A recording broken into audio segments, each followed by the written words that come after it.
오늘부터 시작하여 여러분들과 요한 1서 말씀을 나누게 되었는데 한편으로는 부담이 되고 한편으로는 기대가 됩니다. 부담이 되는 것은 성경의 모든 내용이 그렇겠지만 이 책이 특별히 어렵게 느껴졌습니다. 요한 1서를 여러 번 읽었는데 순간순간 그 한 구절에서 감동되고 바로 다가오는 구절들이 있지만 전체적으로 읽을 때 중심 주제가 파악이 어렵고 또 어떤 데에서는 여러 가지 주제를 얘기하는 것 같아서 그 주제를 파악이 안 돼서 어려웠습니다. 그리고 여러 주제를 그리고 어떤 주제를 표현함에 있어서 직설적으로 표현하지 않고 에둘러 가다가 마지막에 가서 그 주제를 딱 이렇게 표현하는 이런 형식으로 되어 있어서 어려웠습니다. 그래서 처음으로 이 요한 1서를 연구하기 때문에 많은 공부와 묵상과 연구가 필요해서 그것 때문에 부담이 되었습니다. 그러나 기대가 된 것은 요한 1서의 큰 주제 때문입니다. 여러분이 잘 아시는 최용삼 교수님께서 요한 1서의 주제를 이렇게 말하고 있습니다. 요한 1서의 주제는 세상을 이기는 교회다. 세상을 이기는 교회라는 이 말이 마음에 와 닿았습니다. 오늘 우리가 살아가는 이 시대에 우리에게 꼭 필요한 말씀이다라고 느껴졌기 때문입니다. 그래서 기대가 됩니다. 오늘 첫 번째 시간으로 요한 1서의 기록 목적과 배경들을 여러분들과 나누면서 한 가지 중요한 메시지를 나누고자 합니다. 요한 1서의 저자는 말 그대로 제목처럼 사도 요한입니다. 요한은 요한 1서뿐만 아니라 우리가 잘 알고 있는 요한복음과 요한계시록도 기록했습니다. 요한 1서는 이제 사도 요한이 요한복음을 기록한 이후에 얼마 지나서 그 다음으로 기록한 책입니다. 학자들은 보통 기원 후 90년대경으로 말하고 있습니다. 그리고 요한 1서를 읽게 되면 수신자가 누구인지 분명하게 이 책에서 우리는 찾아볼 수가 없습니다. 그런데 학자들은 이제 그 수신자들이 에베소 교회일 가능성이 높다라고 말을 합니다. 왜냐하면 이 당시에 사도 요한이 에베소 소서 그 지역에 있었고 그래서 그 지역에 있는 교회에 쓰는 편지다 이렇게 말합니다. 에베소 교회가 아니더라도 적어도 그 지역에 있는 교회일 것입니다. 기록 목적을 한번 살펴보겠습니다. 요한 1서를 이렇게 읽으면 사도 요한이 여러 가지 목적을 지금 가지고 기록하고 있음을 알 수가 있습니다. 오늘 우리가 읽은 1장 3, 4절만 읽어도 요한 1서를 쓰는 목적에 대하여 말하고 있습니다. 3절, 4절 눈으로 보십시오.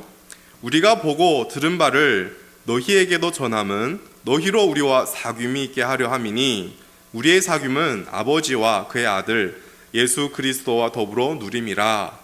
우리가 이것을 쓰면 우리의 기쁨이 충만하게 하려 함이라.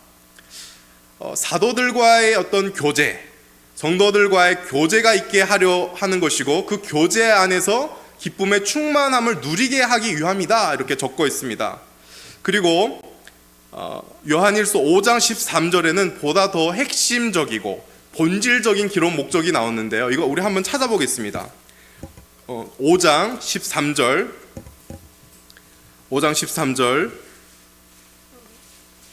이 구절은 우리 함께 읽겠습니다. 시작.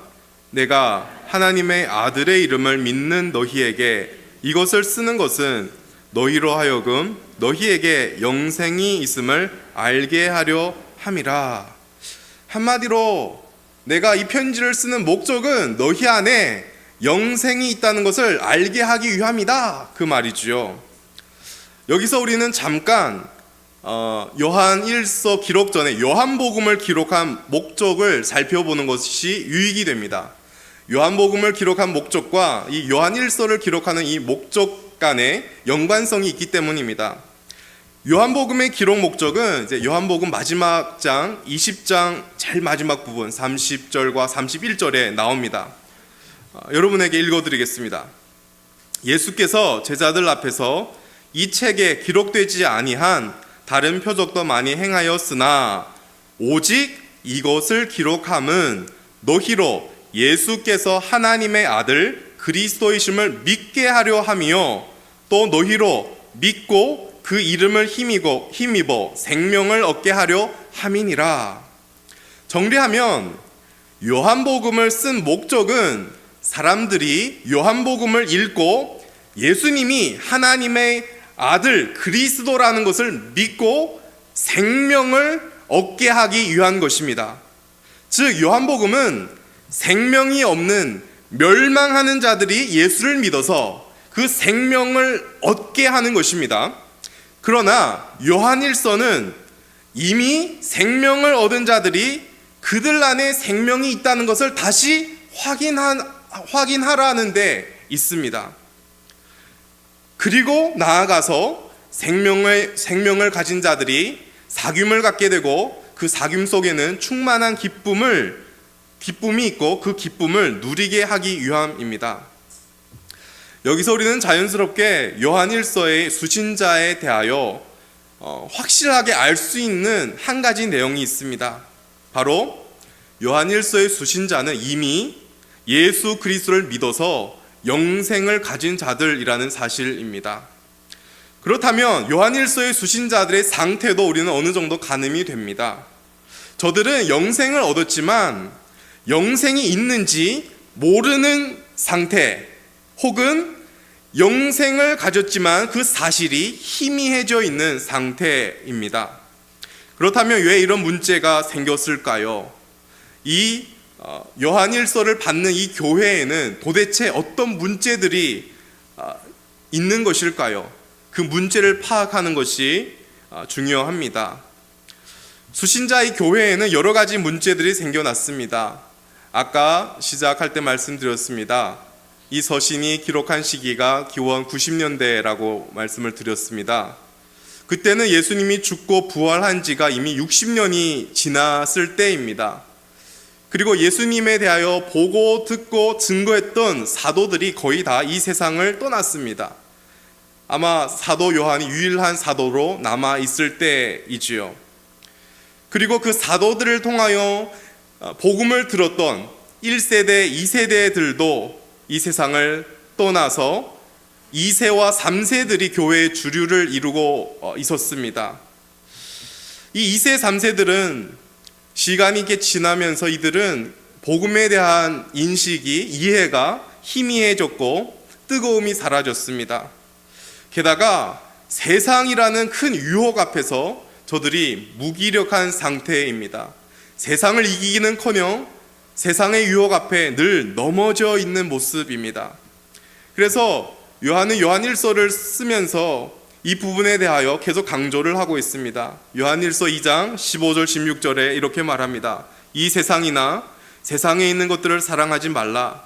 누구든지 세상을 사랑하면 아버지의 사랑이 그 안에 있지 아니하니 이는 세상에 있는 모든 것이 육신의 정욕과 안목의 정욕과 이생의 자랑이니 다 아버지께로부터 온 것이 아니요 세상으로부터 온 것이라. 요한일서 5장 4절 5절에 가보도 무릇 하나님께로부터 난 자마다 세상을 이기느니라. 세상을 이기는 승리는 이것이다. 이렇게 말을 하고 있습니다.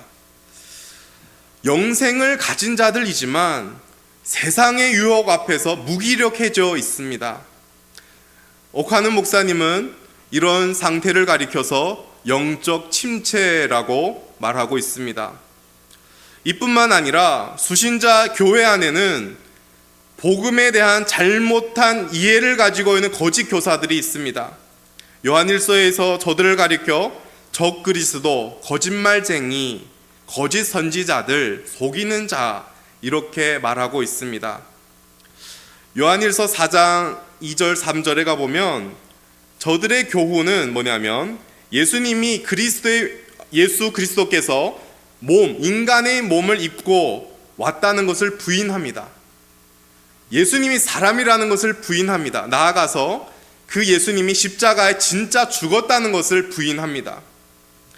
이런 잘못된 교리 때문에 이 수신자 교회 안에서 큰 논쟁이 일어났습니다. 그리고 거짓 교사들의 이 가르침을 따르고 쫓는 사람들이 교회를 떠났습니다.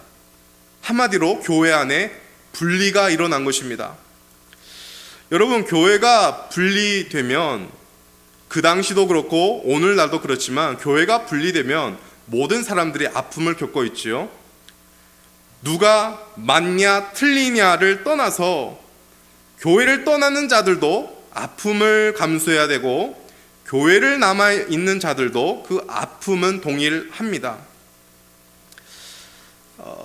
지금 한마디로 이 수신자 교회가 크게 병들어 있고 아픔을 겪고 있습니다. 그런 병들어서 아파하고 있는 교회와 영적 침체로 무기력하여 있는 성도들을 향하여 이 요한 1서가 기록했다는 것입니다. 이 배경을 우리가 염두에 두고 이 요한 1서를 읽어가는 것이 유익이 되고 메시지가 더욱 분명합니다. 그런데 오늘 이 수신자 교회의 문제와 성도들의 문제는 그들만의 문제가 아니지요. 우리의 문제도 아니겠습니까? 오늘날 우리 천은교회를 포함한 한국교회에 참 많은 문제들이 일어나고 있습니다. 문제의 증상은 다를 수 있지만 본질은 이때나 오늘이나 동일합니다. 복음이 아닌 잘못된 가르침들이 교회에서 복음인 양 선포되고 있습니다. 세상의 가치관이 교회 안에 자리 잡고 있습니다. 참 마음 아픈 것은 때때로 합신이라는 이 교단, 바른 것을 쫓는 이 교단 속에서도 세습이라는 문제가 발생하고 있습니다. 하나님께로부터 받은 그 직분을 세상의 가치관으로 생각해서 어떤 권리 있냐 주장하는 것들이 교회 안에 있습니다. 교회도 세상과 똑같이 정치적 이념이 다르다는 이유로 갈라지고 있습니다. 큰 지교회와 지교회의 정치 색깔이 달라서 교회들끼리 갈라지고 있고, 한 교회 안에서 정치적 색깔이 달라서 갈라지고 있습니다. 교회와 교회 간의 분립이 일어난 것이고 교회 안에서 분리가 일어나고 있습니다. 그래서 세상은 이런 교회를 보면서 세상은 교회를 적대시합니다. 교회를 욕합니다. 그래서 많은 사람들은 점점 예수 믿는 것이 무엇인지, 교회가 무엇인지 거기에 대한 의문이 생기기 시작합니다. 어떤 사람들은 교회를 떠나기도 합니다. 오늘날 교회들도 똑같이 병들어 있고 아파하고 있습니다. 오늘날의 성도들도 똑같이 세상의 유혹 앞에 무기력해져 있습니다. 영적 침체를 겪고 있습니다. 이런 문제 앞에서 우리는 무엇을 해야 할까요? 가장 시급한 것이 무엇일까요? 성경의 대책, 성경의 처방은 무엇일까요? 병든 교회와 영적 침체로 무기력한 성도들에 대한 처방을 사도 요한이 어떻게 말하는지 함께 보겠습니다. 우리가 읽은 1절에서 4절 내용을 보시면 전한다라는 표현과 증거한다라는 표현이 나옵니다. 2절에 보시면 증언하여 너희에게 전하노니 나옵니다. 그리고 3절에 전한다라는 이 동사가 나옵니다. 과연 지금 무엇을 전하고 증거하는 것일까요? 1절 4절에 가장 많이 나오는 단어 중에 하나가 생명이라는 단어입니다. 생명, 생명의 말씀, 영원한 생명. 그 생명의 말씀이시고 생명이시며 영원한 생명이 되시는 예수 그리스도에 대하여 전한다라고 말하고 있습니다. 즉 사도 요한이 내린 처방은 다시 생명이 되시는 예수 그리스도를 전하라는 데 있습니다. 여러분, 요한일서가 편지라는 사실을 우리가 기억한다면 오늘 우리가 읽는 이 편지의 시작이 굉장히 독특하고 놀랍습니다. 분명 편지인데 우리가 아는 편지의 형식과 너무나 다르지요. 여러분이 알고 있는 편지의 형식은 어떻습니까? 보통 바울의 편지를 보면 제일 앞에 어떤 표현이 나옵니까? 누구누구 예수 그리스도의 종된 바울, 사도된 바울은 에베소에 있는 교회에게 편지하노니 그리고 하나님의 평강이 있을지어다. 즉 발신자와 수신자와 문안 인사가 나오는 것이 편지의 일반 형태가 아니겠습니까? 그런데 오늘 우리가 읽어서도 아시겠지만 그런 것이 안 나옵니다. 발신자도 없고 수신자도 없고 문안 인사가 없습니다. 뭔가 갑자기 훅 본론으로 들어가는 느낌이 듭니다. 다시 한번 1절만 한번 읽겠습니다. 어떻게 시작하는지 다시 한번 읽겠습니다. 시작. 태초부터 있는 생명의 말씀에 관하여는 우리가 들은 바요 눈으로 본 바요 자세히 보고 우리의 손으로 만진 바라. 굉장히 장엄하게 시작합니다. 그러나 분명하게 생명의 말씀이신 예수 그리스도로 이 편지를 시작합니다. 왜냐하면 지금 수신자 교회와 성도들에게 가장 시급하고 가장 중요한 것이 바로 예수 그리스도이기 때문입니다. 병든 교회와 성도들에게 예수 그리스도를 다시 전하는 일이 너무나도 시급하기 때문입니다. 요한일서의 이 시작을 통하여 우리는 깨닫습니다. 교회에 여러 문제가 있지만, 성도들의 신앙에 여러 문제가 있을 수 있지만 해답은 하나다. 예수 그리스도께 다시 돌아가는 것입니다. 여러분, 병든 교회를 치료하고 영적 침체로 무기력한 성도들을 다시 일으켜 세우는 길은 바로 생명 되시는 예수 그리스도께 있습니다. 다른 무엇을 새롭게 하는 데 있지 않습니다. 성도들을 모이기 위한 어떤 프로그램을 더 도입을 하는 데 있지 않습니다. 여러분, 특별히 요한일서를 지금 받는 그 대상들을 우리의 염두에 두면 더욱 놀랍습니다. 요한일서를 받는 성도들은 앞서 말씀드렸지만 이미 예수 그리스도를 믿고 이미 영원한 생명을 받은 자들이라고 말씀드렸습니다. 그럼에도 불구하고 문제 해결은 다시 생명 되시는 예수 그리스도께 집중하고 다시 그분께로 돌아가라는 데 있습니다. 사도 요한은 이미 요한복음을 통하여 생명이 되시는 예수 그리스도에 대하여 풍성하게 기록을 했습니다. 오늘 1절의 표현처럼 우리가 듣고 보고 전하고 만진 그 예수 그리스도에 대하여 요한복음에 자세하게 기록되어 있습니다. 그런데 오늘 요한 1서를 시작하면서 다시 그 예수 그리스도에 대하여 전하고 있다는 것이 너무나도 놀랍습니다. 교회의 모든 문제의 해결은 생명 되시는 예수 그리스도와의 관계에 있습니다. 교회가 예수 그리스도와의 관계가 멀어지면 그 교회는 문제가 생기게 되고, 예수 그리스도와의 관계가 가까워지면 교회의 문제는 사라집니다. 성도인 저와 여러분의 영적 상태에서도 마찬가지입니다. 생명이 되시는 예수님과의 관계가 멀어지면 우리에게는 영적인 침체가 찾아오고 무기력이 찾아옵니다. 그러나 생명 되시는 예수님과의 관계가 회복되면 영적인 힘을 얻어서 영적 침체와 무기력에서 벗어날 수가 있습니다. 그러니 우리에게 가장 시급하고 중요한 것은 생명 되신 예수 그리스도께 다시 돌아가는 것입니다. 여러분, 1절 말씀 다시 한번 보십시오. 태초부터 있는 생명의 말씀에 관하여, 이렇게 시작을 합니다. 이 1절을 우리가 원문으로 보면 이제 생명의 말씀에 이렇게 집중되고 강조되어 있습니다. 그래서 그 원어를 그대로 표현된다면 태초부터 있고 우리가 듣고 본 것, 자세히 보고 손으로 만진 그 생명의 말씀에 대하여 쓰고 있다, 이렇게 되어 있습니다.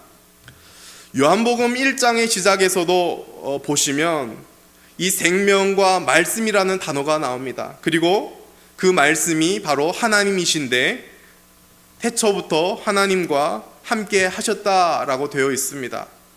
즉 이 생명의 말씀이 예수 그리스도라는 것이지요. 예수 그리스도를 생명의 말씀이다라고 표현하는 데는 많은 의미가 들어 있습니다. 여기에는 예수님이 전한 말씀과 가르침들, 예수님이 행한 모든 일들, 그리고 예수님 그 자체, 이런 내용들이 생명의 말씀이다라는 이 표현 속에 들어 있습니다. 오직 생명의 말씀 되시는 예수 그리스도만이 병든 교회와 성도들을 살릴 수가 있습니다. 예수님이 전한 말씀과 가르침을 오늘도 교회는 다시 들어야 합니다. 예수님이 자체에 대하여 다시 들어야 합니다. 요한복음에서 기록한 것처럼 예수님에 대한 말씀, 예수님이 행한 기적들, 예수님의 가르침, 예수님의 성품들을 오늘날 교회와 성도들은 다시 들어야 합니다. 그것을 듣고 다시 예수님이 하나님의 아들이시고 영원한 생명이라는 것을 다시 확인해야 합니다. 오늘 특별히 우리가 읽은 본문에서 예수님에 대한 여러 가지 표현이 나오는데 태초부터 이렇게 시작하고 있습니다. 그리고 2절에는 아버지와 함께 계시다가 라고 말합니다. 여기서 태초라는 말은 시간이 존재하기 전에 시작도 끝도 없는 영원한 것을 뜻합니다. 우리 인간은 시간의 제한 속에 살고 있습니다. 사실 시간의 제한 속에서 살아가는 인간은 영원성을 이해할 수가 없습니다. 그래서 성경은 우리에게 그 영원함이라는 것을 이해하기 위하여 태초에라는 표현을 사용하고 있습니다. 그러니까 태초에라는 말은 영원성을 말하고 있는 것입니다. 즉 예수님은 영원 전부터 계셨고 지금도 계시며 영원까지 계시는 하나님이다 라고 말하고 있습니다. 마치 히브리서 13장 8절의 표현과 같습니다. 예수 그리스도는 어제나 오늘이나 영원토록 동일하시니라. 그 영원하신 생명의 하나님이 사도 요한에 의하여 들은 바 되고 본 바 되고 만진 바 되었다는 것입니다. 이것은 예수 그리스도의 성육신을 가리킵니다. 영원한 생명이신 하나님이 육신을 가지고 이 세상에 오셨습니다. 이에 대하여 최영삼 교수님은 영원한 생명의 침투라고 멋있는 표현을 쓰고 있습니다. 여러분, 세상은 죄로 인하여 죽음에 뒤덮여 있습니다. 이 세상에 살아가는 모든 인간은 죽어야 합니다. 모든 인간은 육신이 죽어야 할 뿐만 아니라 영적으로도 영원히 죽어야 하는 운명에 처해 있습니다. 그 사람이 아무리 돈을 많이 가진 사람이라도, 아무리 많은 공부를 한 사람이라도, 아무리 이 세상의 과학이 발전되어서 오늘날 달나라도 가고 화성에 간다 하더라도 모든 사람은 죽어야 합니다.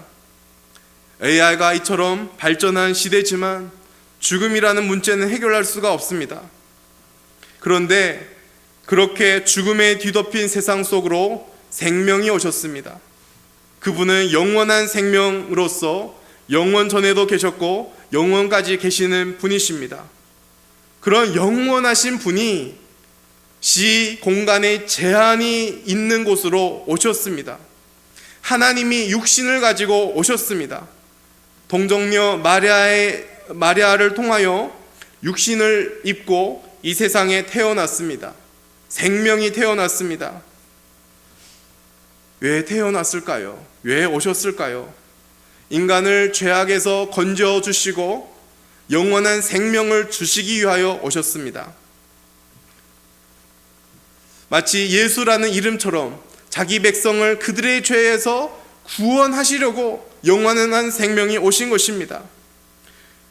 누구든지 예수 그리스도를 믿으면 죽음의 문제가 해결됩니다. 멸망하지 않고 영생을 얻게 됩니다. 요한복음 3장 16절 말씀처럼 하나님이 세상을 이처럼 사랑하사 독생자를 주셨으니 이는 저를 믿는 자마다 멸망하지 않고 영생을 얻게 하려 하심이라. 예수를 믿는 자에게는 영원한 생명이 있습니다. 영원한 생명을 가진 자들의 모임이 교회입니다. 오늘 사도 요한은 편지의 시작부터 영원한 생명 되신 예수 그리스도에 대하여 말하면서 성도의 정체성을 다시 확인하라고 하는 것입니다. 너희들은 누군가? 너희들은 예수를 믿음으로 영원한 생명을 가진 자들이다. 너희의 모임이 무엇인가? 교회는 무엇인가? 영원한 생명을 가진 자들이 모인 너희가 교회다. 그것을 말하고 있습니다. 거기서부터 다시 시작하라는 것입니다. 오늘의 말씀을 맺겠습니다. 오늘날 병든 교회와 병든 성도에게 내린 가장 시급하고 우선적인 성경의 처방을 요한 1서의 시작을 통하여 살펴보았습니다. 한마디로 예수 그리스도께로 다시 돌아가는 것입니다. 오늘 우리 천은교회는 참 천은교회가 있으면 행복하고 감사합니다. 그런데 우리는 조심스럽게 우리 몸담고 있는 교회는 병들어 있지 않는지 진단해 보아야 합니다. 외적으로 드러나는 문제가 없을 수 있습니다.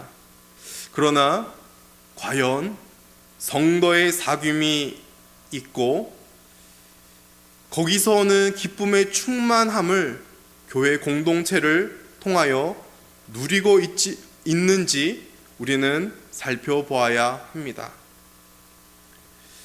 만약 성도의 교제가 끊어지고 기쁨의 충만함을 누리고 있지 못한다면 우리는 겸손하게 우리 교회도 어느 정도 병들어 있다라는 것을 인정해야 합니다. 또 저와 여러분 우리 각 개인의 영적 상태를 생각해 보았으면 합니다. 우리도 영적 침체로 무기력해 있지 않으십니까? 하나님의 말씀이 늘 무거운 짐처럼 느껴지고 이 세상의 유혹 앞에서 쉽게 무너져 있지는 않습니까? 우리는 다시 시작해야 합니다. 생명 되신 예수 그리스도께로 돌아가야 합니다. 예수님과의 관계가 회복되어야 합니다. 천은교회에서 예수 그리스도의 말씀과 예수 그리스도에 대한 소식이 날마다 선포되어야 합니다.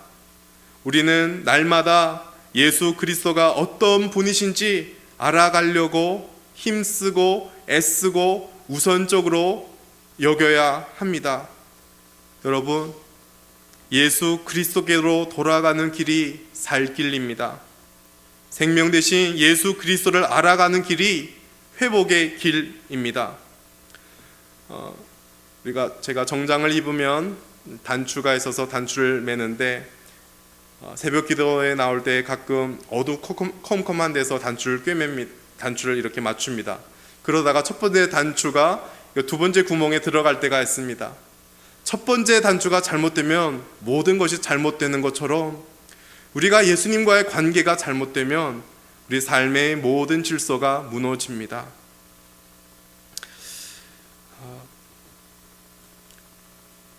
다시 저와 여러분 그리고 우리 천은교회가 예수 그리스도께로 돌아가서 우리 안에 신앙의 회복이 있기를 예수님 이름으로 축복합니다.